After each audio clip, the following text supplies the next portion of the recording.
This is an introduction to a series of videos on the subject of wheel alignment. It's meant for the do-it-yourselfer, yet it's going to be comprehensive. It's four-wheel independent suspension alignment using a laser.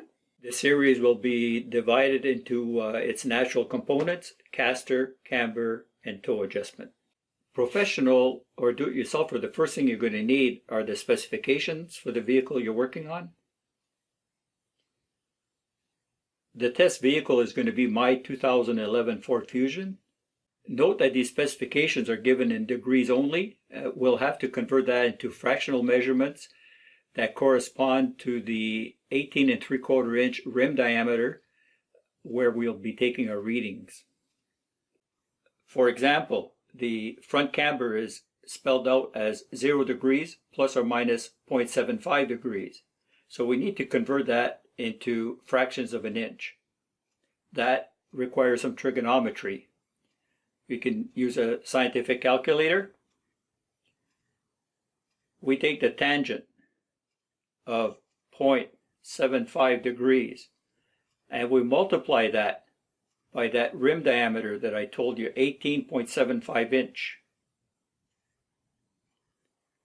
That gives us 250 thousandths, which is a 1/4 inch, which is 4/16 of an inch. So by using this very procedure, we go through the chart and convert all of these angles into fractions of an inch to make them usable.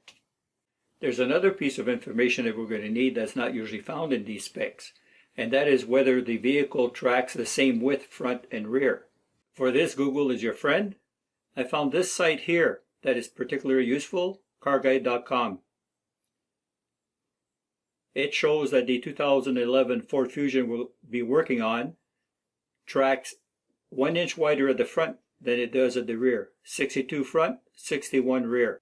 What would laser wheel alignment be without a laser? And you don't have to break the bank. There are some of these laser levels that are quite pricey. You can get something like this for about 60 bucks. Here's one at Harbor Freight that is very similar to this. If I was in the market for one, I'd be getting this one here at AliExpress. You're looking for this particular type that is self-leveling and that screws onto the bottom of a tripod. I've had this thing for 20 years and I've used it for all kinds of things. So look forward to the first video. I'm going to start with the most difficult one, caster. It's a good one. We'll see you there.